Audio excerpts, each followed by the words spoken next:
কোরিয়ার পরে বাংলাদেশে এই প্রথম আমি এরকম সুস্বাদু একটি রামেন বানালাম। এই রামেনটার রেসিপি আমি শিখতে আমার অনেক কষ্ট হয়েছে। প্রথমে আমি এখান থেকে প্লেন ভাড়া করে চলে গিয়েছিলাম আফ্রিকার উগান্ডা থেকে এই রেসিপিটা শিখেছি।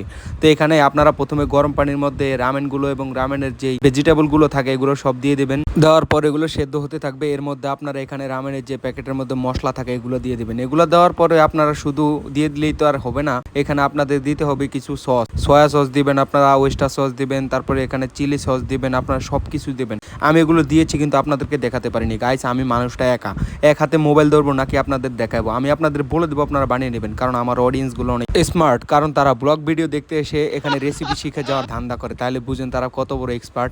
তো এগুলোকে ভালোভাবে মিশিয়ে নেবেন। এগুলোকে মিশিয়ে নেওয়ার পরেই আপনার এটার মধ্যে নুডলসগুলোকে দিয়ে দিলেই হয়ে যাবে রামেন। আপনাদেরকে আমি নুডলস দিয়ে দেখাবো না, কারণ আমি জানি আপনারা ভালোভাবে এটাকে মেক করে নিতে পারবেন। এখানে একটু লেবুর রস দিয়ে দেবেন, এতে খেতে ভালো হবে। সো গাইস, এরকম ভিডিও পেতে আমার চ্যানেলটিকে সাবস্ক্রাইব করুন। আজকে এখান থেকে বিদায় নিতে যাচ্ছি, বাই।